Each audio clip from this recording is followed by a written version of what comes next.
Bismillahirrahmanirrahim. Assalamualaikum warahmatullahi wabarakatuh. Halo kawan-kawan semua. Perkenalkan, nama aku Theo Ramadan Z dengan NPM A1C021022.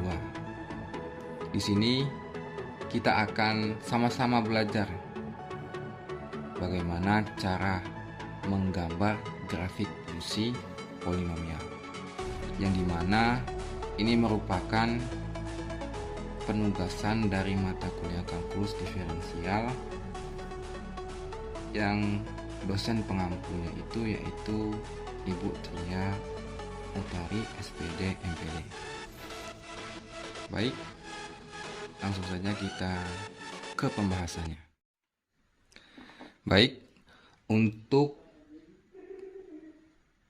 langkah-langkah dalam menggambar grafik fungsi polinom itu ada 4, yaitu yang pertama, menentukan titik potong dengan sumbu X dan sumbu Y jika mudah ditentukan.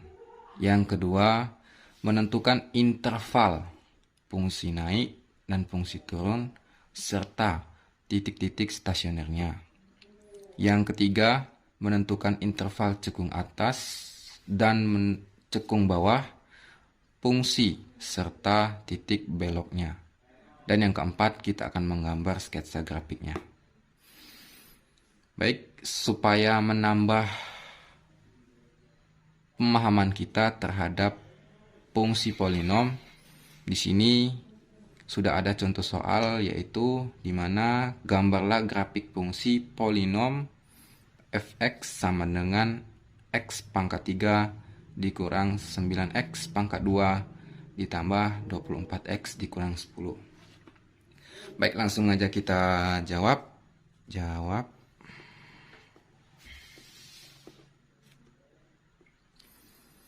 Kita mulai dengan langkah pertama, yaitu menentukan titik potong dengan sumbu X dan sumbu Y jika mudah ditentukan. Oke, langkah pertama.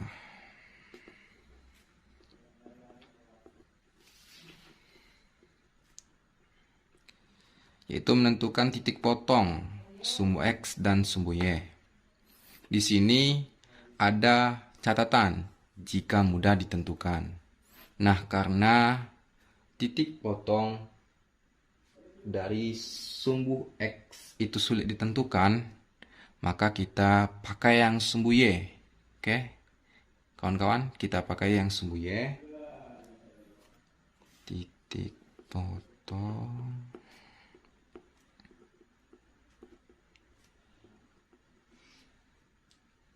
dengan sumbu Y.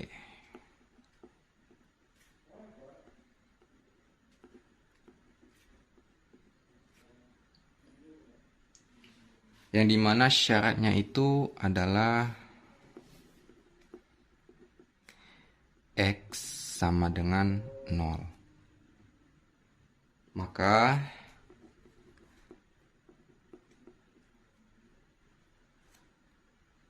kita langsung masukkan X sama dengan 0 ini ke fungsi kita tadi. Sehingga X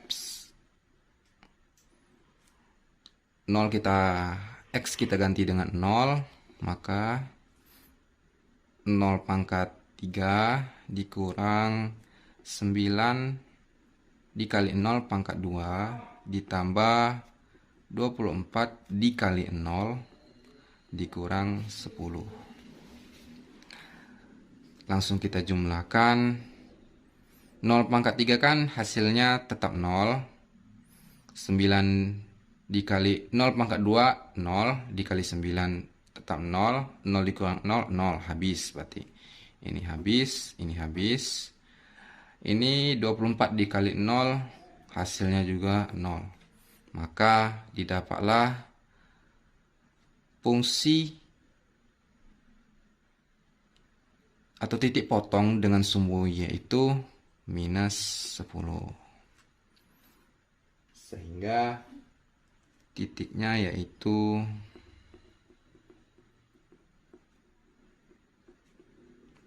sama dengan 0, minus 10. Baik, di sini kita sudah mendapatkan langkah yang pertama tadi ya kawan-kawan, yang dimana titik potong dari sumbu Y itu adalah 0, minus 10.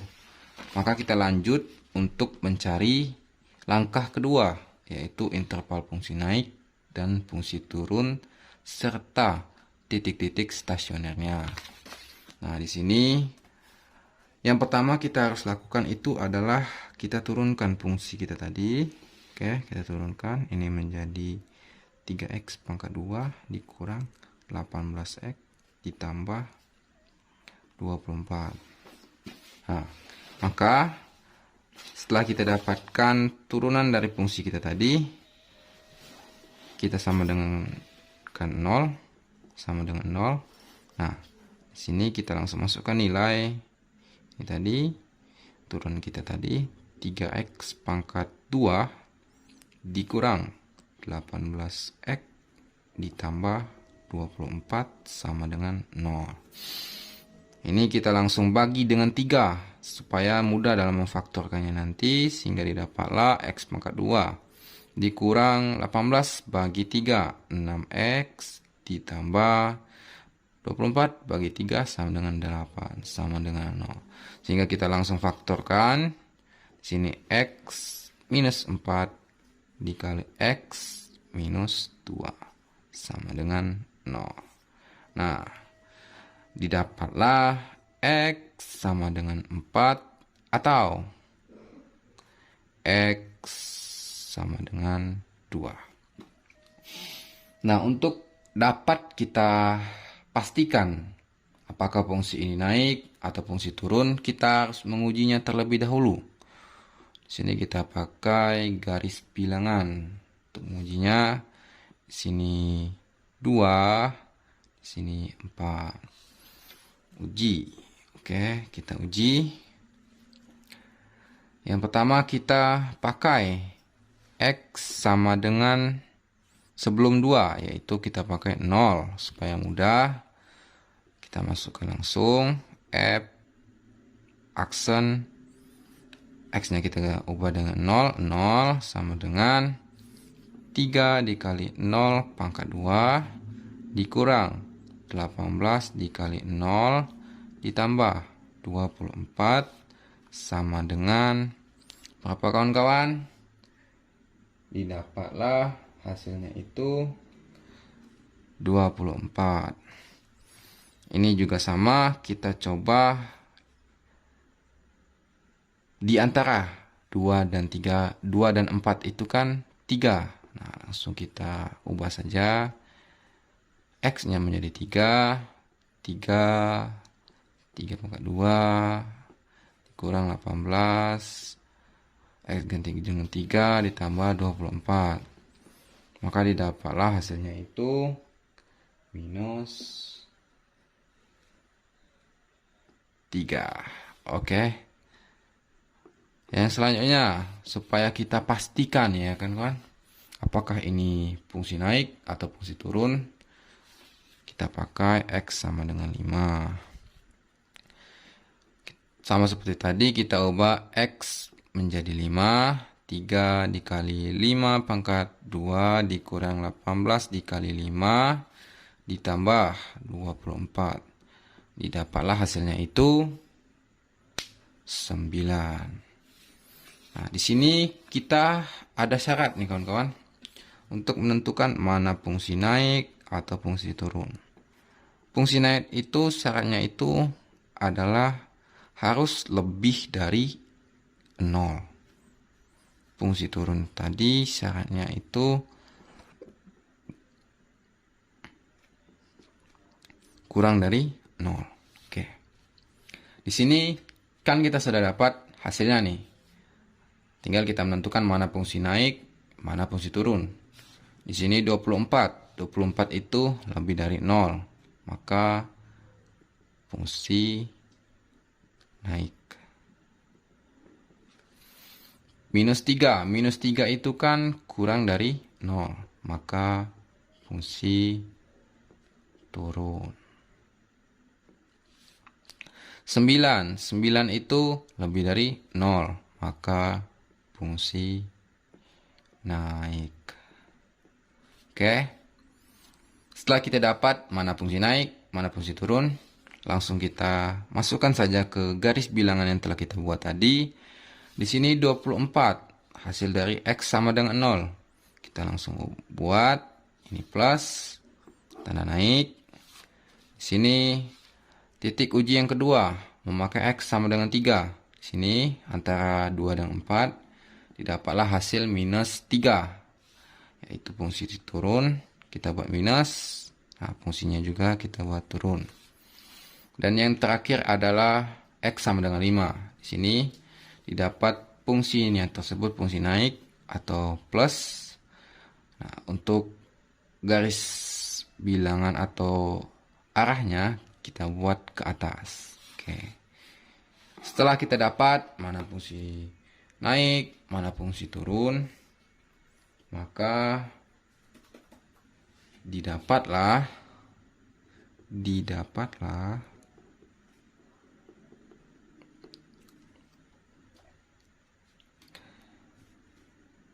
interval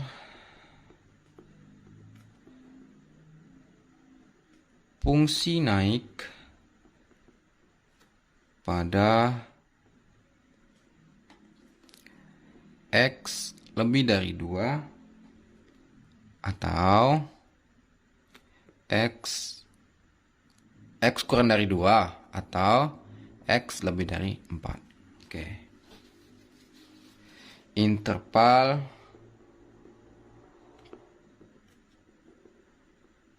fungsi turun pada X lebih dari 2, X kurang dari 4. Oke. Maka kita langsung bisa untuk mencari titik stasionernya. Titik stasioner. Di sini kan tadi kita dapatkan X sama dengan 4, X sama 2 sama dengan 2 dari faktorisasi f aksen X. Maka kita gunakan ini supaya kita mengetahui sih mana titik maksimum, mana titik minimum. Maka kita langsung buat X sama dengan 2. Langsung kita masukkan ke fungsi kita tadi. Kita ubah X menjadi 2 pangkat 3 dikurang 9, 2 pangkat 2 ditambah 24 kali 2 dikurang 10. Nah, di sini kita jumlahkan semua bilangan ini sehingga didapatlah 10. Maka titik maksimum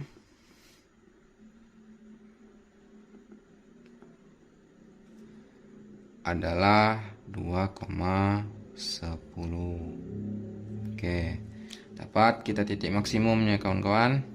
Lanjut ke pencarian titik minimum. Nah, di sini kita langsung ubah saja X menjadi 4. Sini 4 pangkat 3 dikurang 9 dikali 4 pangkat 2 ditambah 24 kali 4 dikurang 10. Nah, di sini kita mendapatkan penjumlahan dari bilangan ini yaitu 6. Maka titik minimum adalah 4,6. Nah, di sini kita dapat dari langkah kedua yaitu interval fungsi naiknya pada X kurang dari 2 atau X lebih dari 4. Fungsi turunnya 2, X lebih besar daripada 2, X lebih kecil daripada 4. titik stasionernya kita dapat 2,10, titik maksimumnya 4,6. Oke kawan-kawan, maka kita lanjut ke langkah yang ketiga, yaitu menentukan interval cekung atas dan cekung bawah, fungsi serta titik beloknya. Baik, di sini sudah saya tuliskan fungsi kita, yaitu X pangkat 3 dikurang 9, X pangkat 2 ditambah 24, X dikurang 10. Turunannya tadi, turunan yang pertama 3X pangkat 2 dikurang 18X ditambah 24. Nah, di sini kita perlu menurunkan lagi dari turunan yang pertama, ya ini turunan kedua. Turunan kedua kita itu 6X dikurang 18. Sama seperti langkah kedua tadi, maka turunan kedua kita sama dengan 0. Langsung kita masukkan 6X dikurang 18 sama dengan 0. Sehingga 6X sama dengan 18.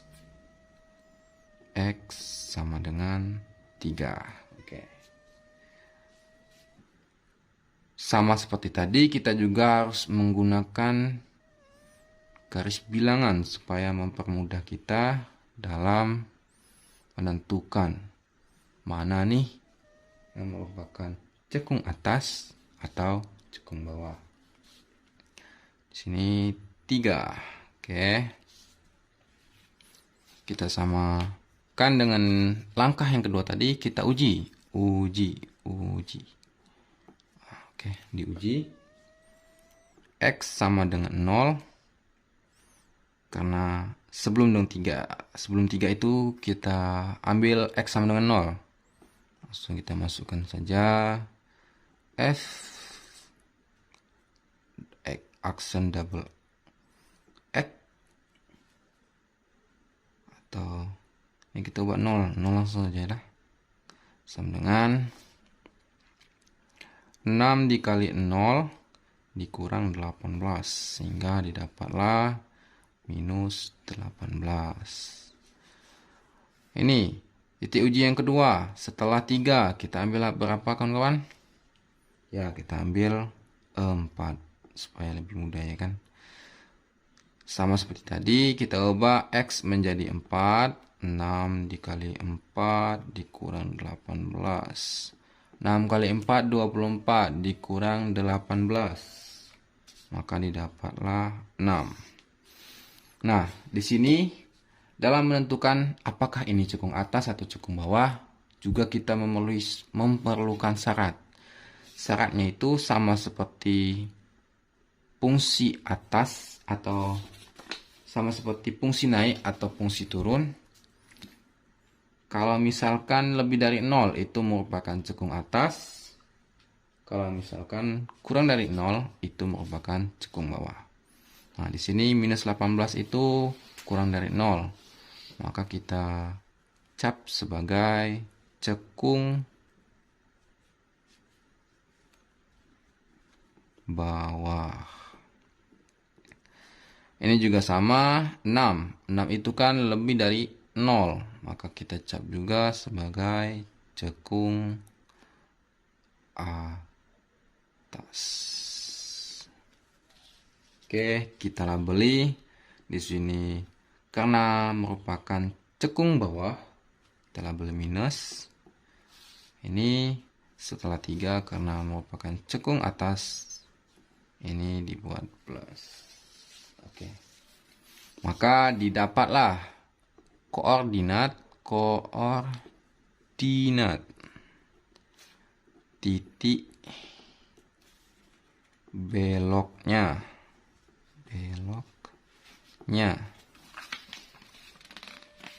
yakni kita masukkan aja 3 nih tadi kawan-kawan. X sama dengan 3, maka F kita ubah X nya menjadi 3 pangkat 3 dikurang 9 X pangkat 2. X tadi kan kita bayar 3, ini 3. Ditambah 24 dikali 3 dikurang 10. Oke. Didapatlah hasilnya itu 29. Jadi titiknya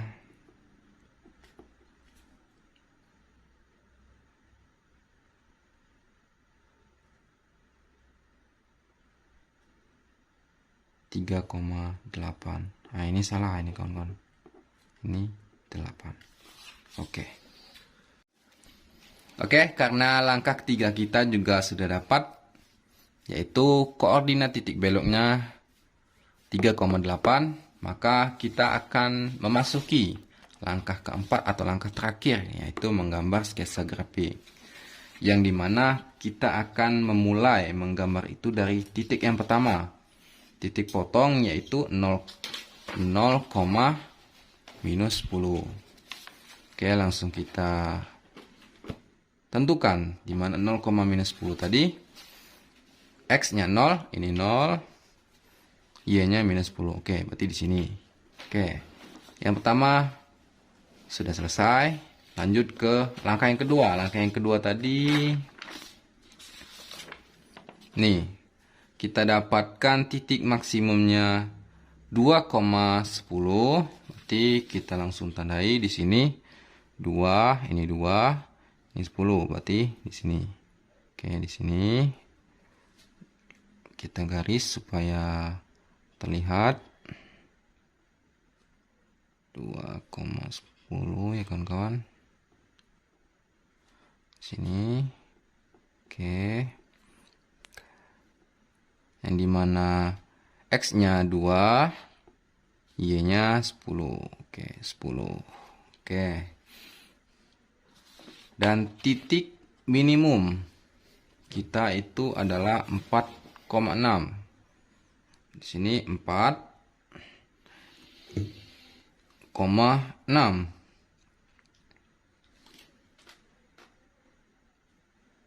Berarti di sini. Oke. Di sini.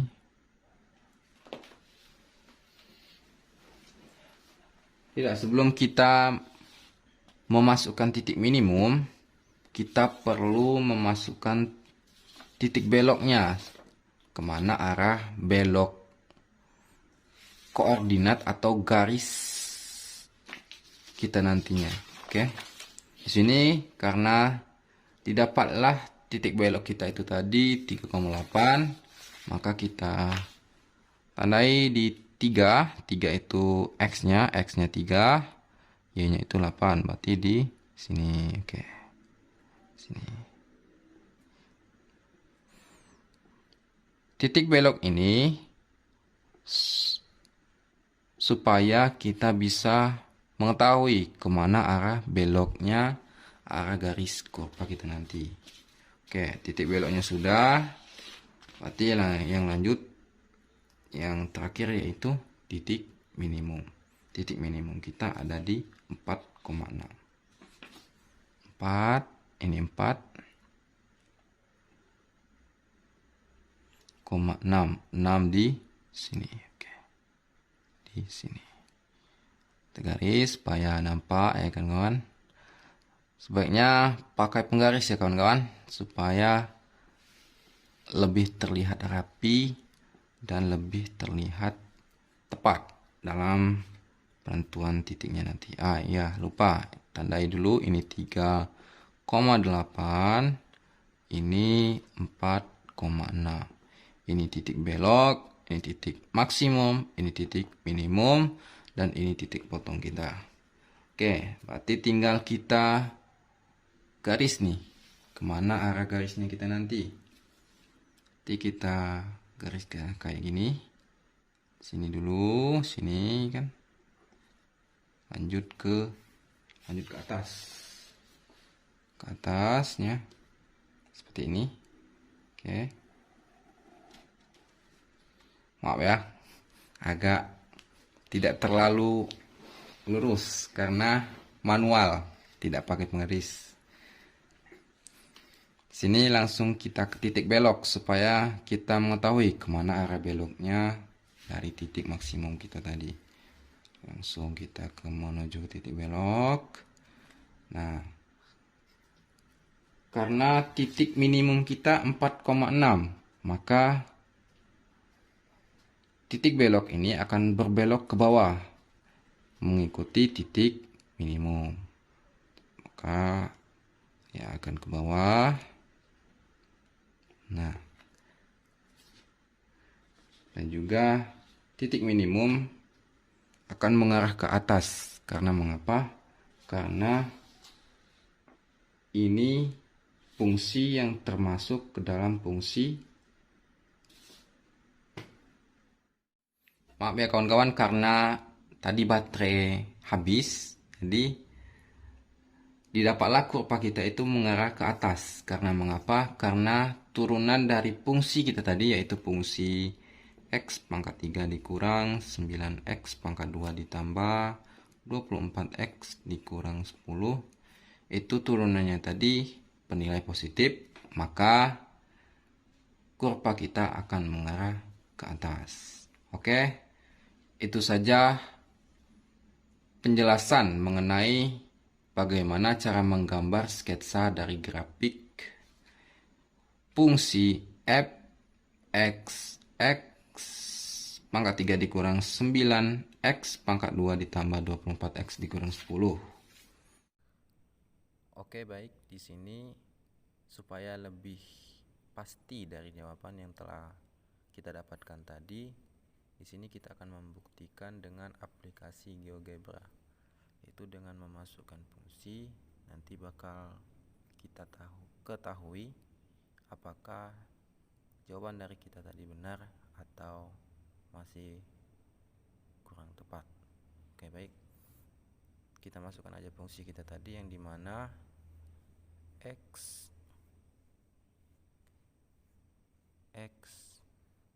pangkat 3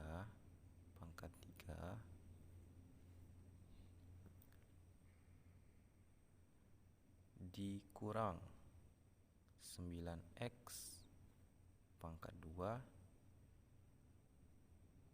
ditambah 24x dikurang 10.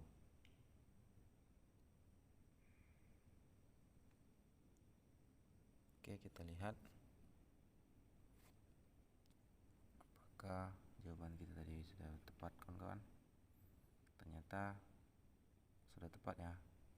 Sini nampak arah kurva menuju ke arah atas semua, dan titik-titiknya itu sama persis dengan yang kita kerjakan tadi. Sekian dari saya, mohon maaf apabila ada salah kata dan penyampaian. Saya mohon maaf, kepada Allah saya mohon ampun. Wabillahi taufik wal hidayah. Wassalamualaikum warahmatullahi wabarakatuh.